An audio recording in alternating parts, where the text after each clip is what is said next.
You guys are great. And there's some salad, some copies of the salad. Have some salad. So we were supposed to have musicians, Oh, what happened? but things changed. Things were not, this is how it is. So, but I really wanted to have some sound for my reading to inspire me, and so I'm going to DJ some sounds, music for the atmosphere. They're going to help me read. So this is a story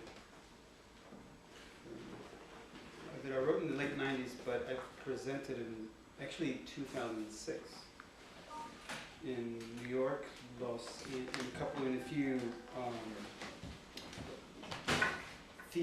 LGBT theater festivals.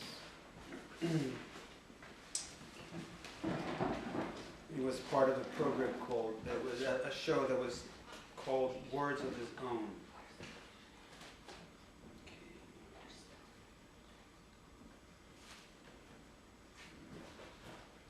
Should we start? Yes. Susan's ready. Yeah. You're all ready? Charles? No. Turn off your phones, etc. and so on.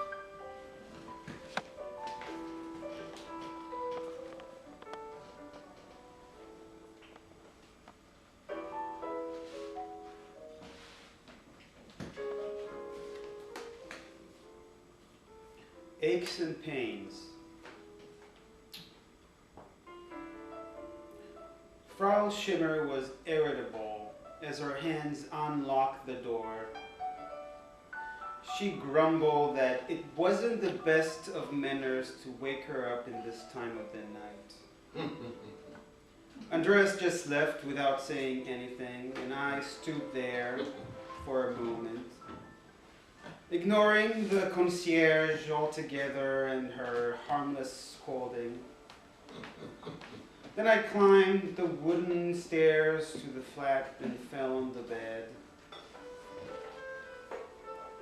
I don't know how long I slept like that. And then the telephone rang, and she had the same cruel intuition of hers that no longer surprised me. And in the window, thick, woolly flakes of snow have begun to fall.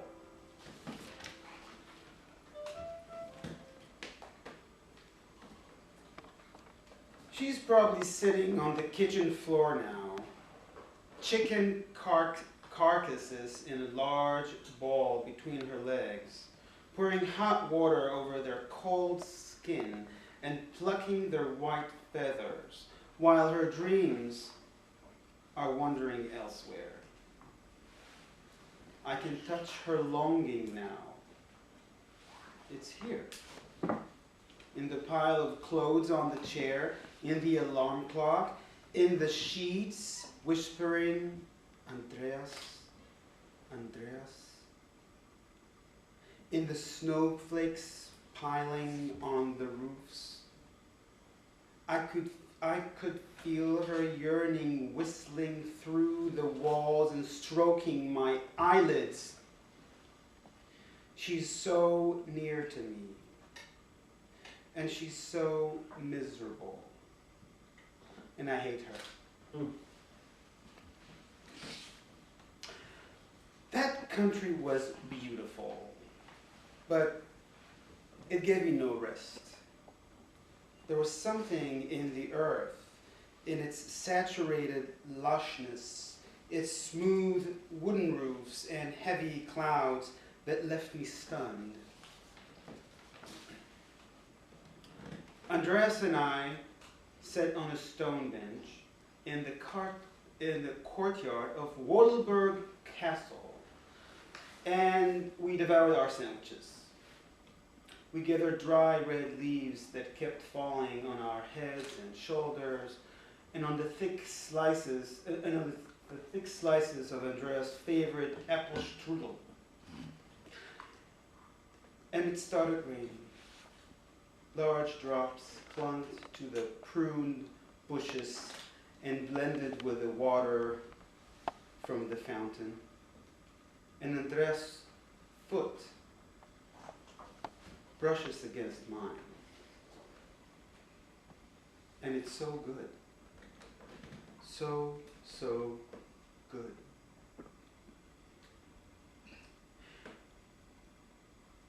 You and I must be careful of man, she said to me. All men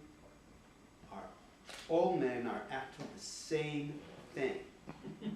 I was a child then, and I stared at her warm body with wide open black eyes. Eat, Mommy lay, piling my plate high with food. You must be healthy and big and strong. I looked secretly at the huge spoonful of rice my father shoved into his mouth and ate everything on my plate and even asked for more. And when he'd fallen asleep in front of the TV, she'd open her secret hiding places and bring out the smoked salamis and the brown chicken livers fried in onion rings and light-colored pieces of chicken breast. And she stood next to me until I'd finish it all. And only then did I go to sleep. Years later, army came. The smell of gunpowder, the blinding light of the bare Cimmerian hills. And one evening during one of my military courses, she showed up at the gate with a bag full of fruit and cakes and handed them to everyone. Later we walked along the path of the eucalyptus trees, and she said to me in a hushed voice that she knows I want to, but I mustn't, on no account, put a bullet through my head.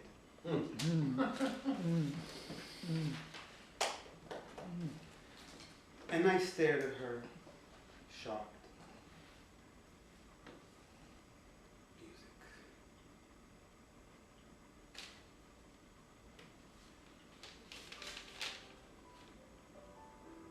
Hold me now, Andreas. I'm all alone, and I need you.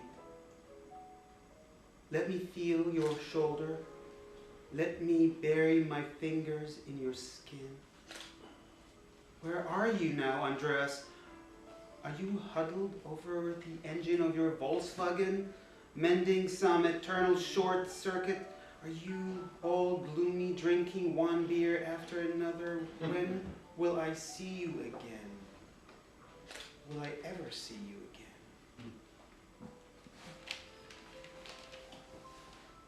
After the army, I went to study in Jerusalem. During lectures, I'd stare out at the ancient landscape beyond the glass walls, at the mountains, the minarets, and the desert. I hardly went home. She would cry into the phone and beg me to come, and I'd bite my lip until I couldn't hold back any longer, and I'd scream at her to stop. And then, on Friday nights, after that, I'd hear a little whimpers and sighing on the other end of the line. And she'd tell me it was nothing. It's just aches and pains. It's only aches and pains. Whenever I felt I was suffocating and it became unbearable, I'd go down to the beach. There, at the top of the Gravel Ridge, I'd sit under the statue of this flying seagull and look out at the sea. I'd let the wind put its gentle palm on the hems of my clothes, and I'd gaze at the enchanted twilight as it slowly faded among the rocks and the trees. And then I'd be overcome by this strange, almost happy sensation, knowing that nobody could take this beauty away from me, And no matter what, I'd always be able to come and sit here at this rock high above the beach. And also knew there were large foreign cities beyond these vast stretch of water. Cities where the leaves fall of the trees in shades of orange and the light is soft and rivers are somber and wide. And beyond the Times Squares and the pigeons and the fountains, there's a house. And in the house, there's a window. And a beautiful, sad boy has his cheek pressed against the window as he waits for me. It was my last birthday when she baked giant cake with 29 candles and one for the coming year and hung colorful balloons in the living room. Even though she knew I hated birthdays. And then she showed me the 2 single tickets she bought for the show that evening. I was angry and refused to go out, but eventually gave in. We sat in the theater far away from each other and tried to pretend we were enjoying ourselves. I saw how she smiled this way and that way, and the loneliness was carried into her forehead. She must have noticed my sitting all huddled up in my seat, stealing glances at boys with their arms around their girlfriends. And during the intermission, after she put on her makeup in the toilet and paced back and forth in the foyer, and she shuffled back into the theater and sat there alone, all alone in that empty row, only then did I understand things I'd never understood, or I never wanted to. I wanted to get up and hug her slouched shoulders, kiss her sad face, and cry out, "Mother, Mother, I love you. You know I always will." And I couldn't.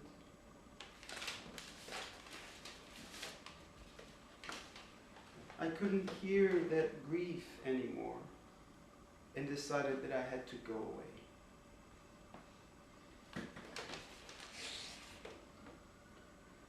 I walked around Munich for 2 days, and on the third I met Andres. It was a gray and cloudy day. I bought a hot dog on the side street, on one of the side streets, and sat down on a bench. There was an old orange Volkswagen parked close by with somebody bent over its open bonnet.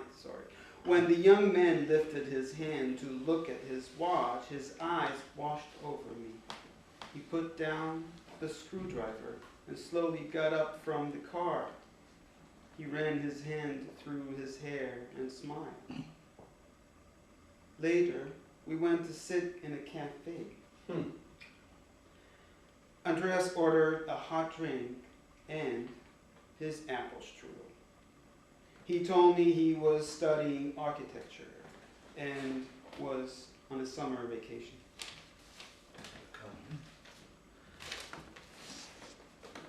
Later that night, we drove to the apartment he was renting in the middle of town. We ignored Frau Schimmel, the hall concierge, went up to his bedroom and held hands and talked until the sun came up. The next day, we went to visit his grandmother. I can't do this. I can't read when you're talking. I'm sorry. I can't read when you're talking. Sorry. The next day, we went to visit his grandmother, Martha. It was her 80th birthday. And Andreas brought her chocolate and a huge bouquet of roses. When he told her I was a visitor from Israel, she kissed me 3 times and cupped my cheeks in her cold palms. All the way back, Andres watched me in the mirror. Driving silently through the clouds of fog, having the radio on, but not really listening, I suddenly remembered it was Friday night and that she had been lighting the Sabbath candles and setting up the table for the Kiddush. And on the main street of some nameless Bavarian village, I called her from a public phone and in a gentle voice said, "How are you, Mommy? How is the Kiddush?" And she was silent and then spoke, her voice breaking.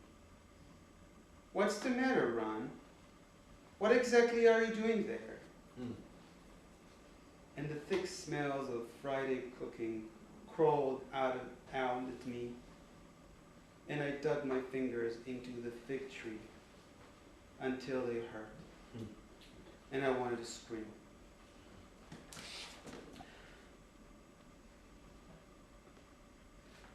First snow was falling on the ground.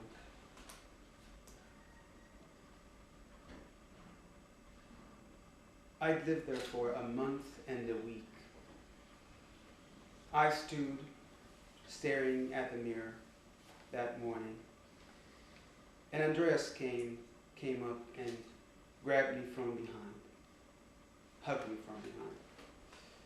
He looked into my eyes and said that his vacation was over and that on the day after he would have to return back to the university. He also quietly said that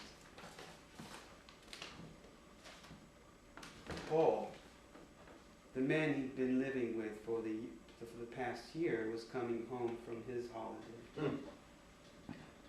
I stopped shaving and he lowered his gaze and then stroked my face and mumbled something.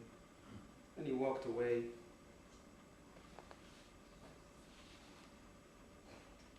Where are you now, Andres?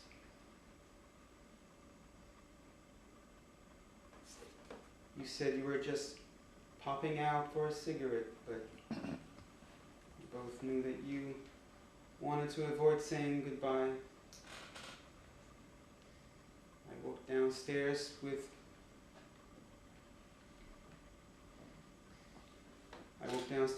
you to the door, not paying any attention to what Frau Schimmel had to say.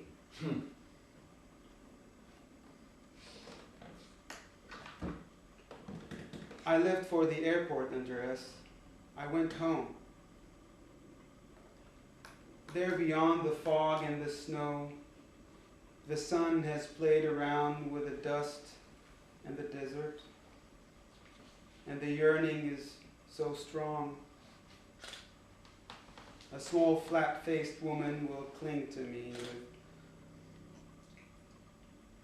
undying love, and I will say nothing.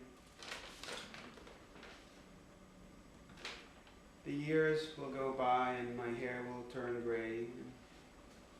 When the pain becomes too bitter to cure,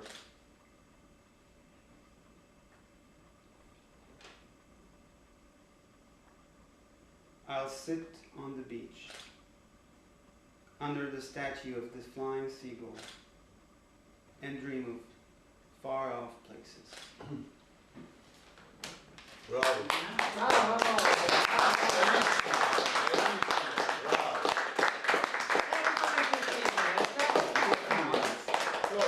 Any more? That was so wonderful. Oh, thank you. Can we ask questions? Yeah, can we ask questions? Yes. Let's have a little interview process. All right. Tom teaches cultural studies at. Well, don't start. No, anyway, don't he's a infiltrate teacher. my enigma. Oh, big one. Let me just give a general Tom. question. Yeah. Your native language is Hebrew? Yes. All right. And you Schimmel. Ach du lieber, auch hi. Herrliche Bundeskinder Ausweiskinder. I had a young gentleman I lived with in Hanover, Schulenberger Landstraße. And he was so this small. Yeah, and we got caught in Berlin on the black. You know what that means? No. What's No, we were all dressed in blackface. No. We were caught riding without our tickets. Oh, And no. the guy said, un Austi and un Eastie on the black. That means an Eastie and an outsider riding for free. And I said, homie, give me 50 euros now or there's trouble in paradise. I said, what is this? It's highway robbery. But I gave the 50, otherwise you had to go into the clink. You said it in German or in English? No, I fucking did it in probably 5 languages. All right. Probably most importantly in Puerto Rican. No, I. I said, adios, mio. What's the question, Tom? All right, Ask I her just want to know, It's a actually, that's why I've already asked him, what language he normally speaks. Oh, yes. And then he's trying to he's like thinking in Hebrew, living in Germany, and now we're trying to And he do wrote it his very own. well in English. Yeah, but he did it so long ago in English that you had to really reacquaint yourself with the English, right? Was interesting. He's been here 20 years. So he's Israel. Go ahead. So what is El Yivnei American Hagalili? Israeli? What is El Yivnei Hagalili? El Yivnei Hagalili. What does that mean? How about? El Yivnei Hagalili. What does that mean? How about? I kinda got mixed between grandma You know, I wrote it a long time It's ago. your mother or your Opinions grandma? about ladies' back. And The a woman in the concierge. beginning, Ron, is your mother? or There's your always grandma? a bivaka, there's always a concierge, right? Making sure Allison don't. No, but what's important, who was the woman in the beginning cooking for you? Your mother or your grandma? My mother. Your mother. The woman there is always your mother. Yeah, and then there's another woman in the store. In the story, she's the concierge and Oh, the concierge, but Right. the Where? woman Where? cooking all this. the Yeah, the same chicken one. livers and But the. the concierge is where? So I do have The a German. question, and I don't know quite how to say it, but it's a question about what you've learned about American Jewish culture. Mm. You know about the Jewish mother in America? Yeah, Is she the same Jewish mother as the Jewish mother in Israel? I think that it's Mothers, the mother universal. of people that every mother in Thank every you. culture, Thank you. Smothers. especially cultures that had people that have been the minority or suffered some kind Outside. of. Yeah, I think that mothers get to make. Mothers are Mother gets mother. what? It's like Thank home, it's you. home base, it's home base. Exactly. It Are you goes saying way that back, okay? She It's has just a human thing about a mother. I was Yeah, not even that, but just to Were get there things right. The way you explained Creations. everything in your Were there life creations of us? was unique. You gave us a part of your Very life. good answer. Yeah, this is. And I think that the this mother is like image from- comes in, and then there. You This is also an left old the story. blankness out there It's a that. really old story. This Yeah. is like a story of me being in my 20s. And Right, it was a great story. Living in back in a country that was back then Oh, you're less next week. progressive. Come next week. Oh yeah, it was Life unique. was all different. Oh, okay. It's something time in Germany because a lot of times when people from Israel, These writings quite. in the context of Germany and New York, The subterraneans? they go, in Germany you're not free. Okay, good. You- And you were wanna- here. you wanna read? Like, I had a guy from Israel tell me Later, that. because I'll take it with me. Like, when you're in Germany, you don't have the I freedom read that you in the have cabinet. here. It was interesting to have his concept. Free, you said? Well, yeah, he said he felt more free here than in Germany. He was from Israel. Another man's woman. So maybe he just felt like, I love your place. it was interesting to have him I say love that. your comment. There's some kind of this Huh? sense of freedom What? in New York that was. Yeah. That he said you wouldn't find in Germany. Yeah, but we're getting less and less freedom here. Oh, no, come on, just wash that out. You know, come on. You know, let me tell you something. There are criminals in the world today. We have a president that's a criminal, so they're all criminals that are Yeah, all that right. are white supremacists. And that's all. White collar. Yeah, it's just he's a criminal anyway, and that's a way for him to do what he wants to do. Come on, Yeah, it's yeah, cool. yeah. They didn't like that. It's not what I'm talking about. It's all Susan, repressed. it's not what I'm talking about, Susan. We're all repressed. Anyway, it was a great story. Thank you. Do you want me to read another? Oh, you have another one? Oh, that's great. That was only 15 minutes. I thought didn't you were realize half it an was hour. only 15. I But it was wonderful, it was very It was wonderful. only 15 minutes. When I read it at home, it took me longer. I guess I. No, it maybe was I only 15. I always, That's when right. I read in front of people, I speed up a little bit. Did I speed up? No, you didn't speed up that much. You were just Don't fine. worry. You paused, you were clear. Great. I like your music. That's a good That was combination. found it today on Amazon Music. I wanted like to be able to choose atmosphere. So that would be something else. Oh, it's so great seeing you then. Okay, thank you so much for coming. Right. Yeah. So that's going to be, so you asked me, what do? You're an actor, yeah. So I've done over the years, I'm kind of the person who's interested in different medias, and I was also doing some, this is writing and actually finishing my degree in playwriting soon at SUNY College. But I also, for a period of a few years, did performance art and focused on endurance art. And Endurance art. Endurance art. What's that? Performance art that has to do with time and restriction of the body and Really? yeah. That's a field? Yeah. I don't know. Like book art. Well, you know, I was around in the 80s and Right, when this late was 70s yeah. when people were doing stuff like Right. that, but Chris I didn't Bourdain, think of it as Marina being any- Abramovich, all these folks. yeah, well, Abramovich was later, but Spalding Gray Right. and Hannah, what's her name? But I didn't think of that endurance thing as being something separate, but being a part of it. It's almost like that magician guy. What's his Right. name? He does. Yeah. So I'm going to say a little bit about. I'm going to. I probably should show pictures just to. I'll say it, and then if you'd like, I'll show pictures. Okay? Is that cool? So box. So I'm going to speak about my experience in the box, and I'll speak about it. I performed box between the years 2013 and 2016, a total of 11 performances, which was altogether a total of 60 hours inside the box. In this work, I confined my body into a tightly typed box or a locked trunk for long periods of time. I punched a hole in the cardboard box the size of a pencil for each hour I stayed in it. I spent a total of 3 hours in the first three events, but eventually went up to 6 hours and to 9 hours inside the box in my last run of the show. When I had the idea to perform inside a box for the first time, I thought to myself, what the hell I was thinking? Why am I interested to do this? I am a person who would usually prefer stairs over an elevator.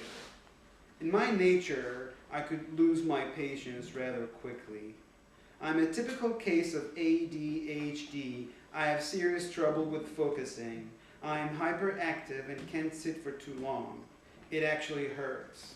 And I'm also highly impulsive. All these was even worse when I was a child. My inability to sit in front of the table to do my homework, it would simply evoke a feeling of nausea, made me come across as a troublemaker. My parents, as a result, would lock me in the office room sometime for a whole afternoon to finish my homework, which I was never able to, and which prompt other types of more severe punishments. I remember feeling scared and alone in that office room, but also safe and relieved away from angry adults. Homework seemed secondary to what I was much more concerned with, creating various concussions from glue and other stuff I found in the drawers to offer as a delicious yet poisonous soup to whoever would enter the room wanting to hurt me. So I think I developed an ambiguous feeling about isolation. On the one hand, it would trigger anxiety, a memory of traumatic event. But on the other hand, I would seek it throughout my childhood and my adult life as a way to process and relax. My first box performance occurred unintentionally. I was scheduled to present one of my mummification time-based performances titled The Art of Disappearance, which was scheduled to happen at AMP Gallery, Art Market, Provincetown, in the fall of 2013. I was going to wrap my body with completely with colorful elastic bandages, the type that veterinarian used to wrap injured horses, but the Amazon Prime delivery didn't come. So I had to find an alternative way to disappear. And it was a cardboard box, human size, which I found among other recyclables in the back alley of the gallery that saved my act. I remember coming back to the gallery carrying a cardboard box in my hand and telling Debbie, the gallery owner, "This is my act for tonight." Contained, cocoon-like, I spent the next 3 years exploring this dark grave, which turned into a nourishing womb. And it all happened within the boundaries of the 4 walls of this found object, a recyclable prop. Yes, this act was challenging right from the start, and although I educated myself early, reading all about Chris Bourdain and how he preserved his urination in the same water bottle that he kept with him during the 48 hours inside a locker which he performed for his thesis in 1974. When I did it for the first time, I had a panic attack. I sweat so much that there was a little stream of water coming out of the sealed cardboard box I was cramped in. Over time, I learned to find pockets of air inside the box, and I learned that oxygen is distributed unevenly in the space. Visitors who came to my first show found an empty gallery space with a cardboard box right in the middle. Some thought nothing of it and left. Some realized I was inside the box and stayed for longer. Some chatted with a friend leaning on the box, not knowing a person was inside. It was a free public event, and my absence was in the center of it. From inside the box, I was not able to hear what was going on in the room outside of the box. But I was very alert and sensitive to anything that touched the surface of the box. It became my outer skin. I could almost feel the warmth of a hand touching the box on my body as if they were touching me directly. I guess it was the most similar experience I've ever had as an adult that resembled possibly the feeling of being inside the womb. At times, I had to find ways to uplift myself. I learned that getting a perspective about your situation does help a lot. It made me think and sympathize with people who had to endure isolation for the sake of survival. The first person who came to my mind was my mother, who in 1962 escaped ethnic massacre while inside a fish tank full of water and fish in the back of a trunk, traveling from Syria to Lebanon and to Israel when she lives up to this day. She was only 5 years old, and her brother, who was older, was with her inside the tank of water. My mother doesn't have any memories from this event. It's her brother who remembers. Fortunately, she was too young to remember.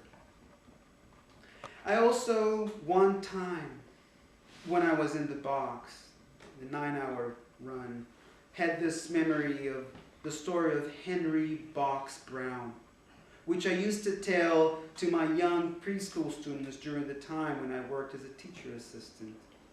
Henry Brown was a 19th century Virginia slave who escaped to freedom at the age of 33 by arranging to have himself mailed in a wooden crate to abolitionists in Philadelphia, Pennsylvania. Brown was shipped in a 36 by 24 by 10 wooden trunk. My smallest box was 38 by 20 by 18. And during that trip he had, which began on March 23rd, 1849.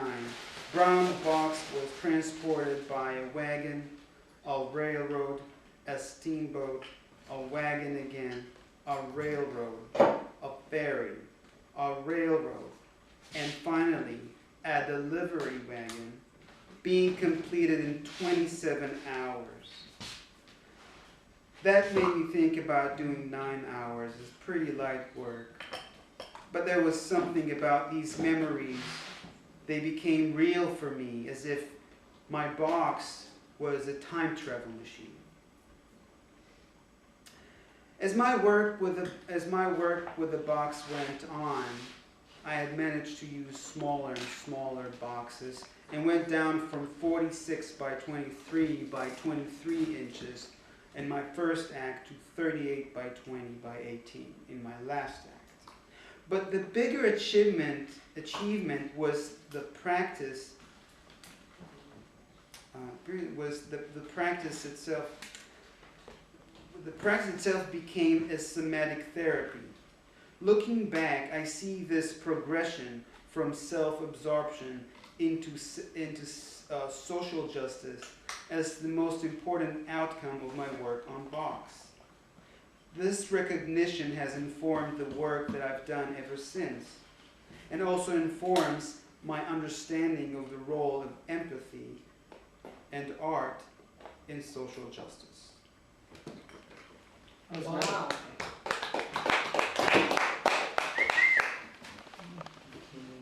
Now, with the fish tank, explain about the fish tank.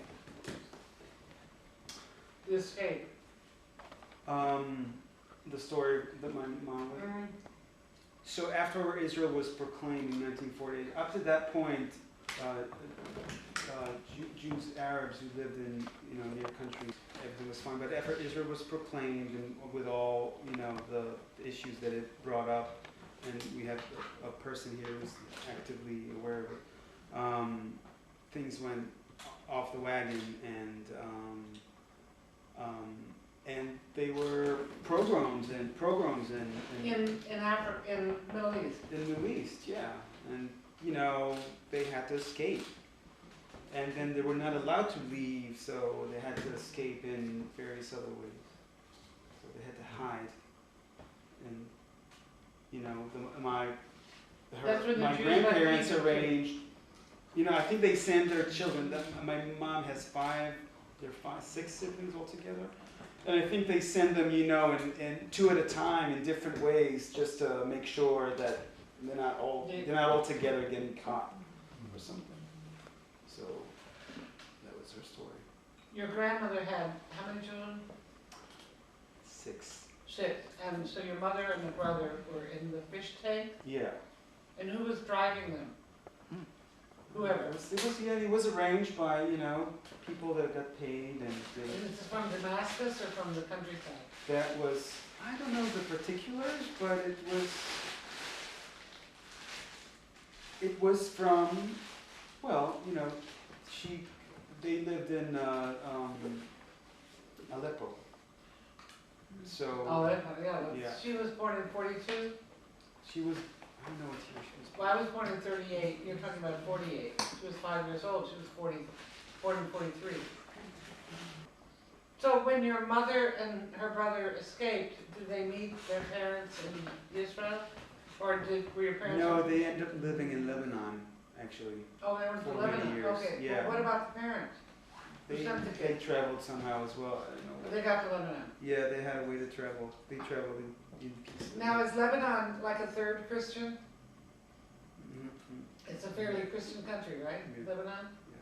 Jewish, Christian, Arab. So it was safe for everybody, right? Yes or no? You don't know. Now things are different. Now things are different, but at the time there were cities that were almost all Christian. Yeah, Beirut was like the Paris of the Middle East, right? And that's the time when my mom lived in it. Yeah, she was really, well educated, and her first language was French. Yeah, Lebanon is French. And she, at some point later on in her life, when she was still a kid, they all traveled to Israel as well. So as a kid, she was maybe 14 or 13 or something. So later in life, maybe 10 years later, they continued their trip. The question I had for you before, which I never asked, had to do with Jewish mothers. Yeah. So, I don't know what your familiarity is with Jewish mothers, but in America there's a whole sort of folk attitude. Of course I know about that. You know about that in America. Is that all over the world? You're saying that all the mothers all over the world have attitudes, but there's a special attitude. I think I think that cultures that recently experienced a traumatic event, some kind of a genocide or anything that a community experienced as a whole, affects the individuals in ways that, make them behave in a certain way. So I was describing in this story a particular element in my mom that she loves to feed. This is like her. She's a feeding machine. She has a factory at home. She has an actual factory of food at home. It's a factory. She has huge freezers. Freezers. A person has a refrigerator, right, and with like a section. This is in Israel. Yeah. She has like 2 huge freezers, just to freeze food. 2 huge in her kitchen that has everything that a person could imagine, and she makes food every weekend to like all my family. Wait, how children. many kids did your mom have? 4. And which one are you? I'm the oldest. The what? I'm the oldest. Oh, the Oh my oldest. God. Really? Wow. She didn't focus on the baby? She is for she's not. She doesn't care about me now anymore. She Oh. doesn't care about But me. at that point, were there years between the I mean, babies? she does care about me, but not Of like course she when cares. Yeah, but she knows how to push all the Well, how many buttons. years between babies? She's more relaxed. Huh? How many Maybe she years? didn't have them all close. She had them all close, but it took her 10 or 12 years until I came out. I mean, she had a few Miscarriages. miscarriages. Can I share some of my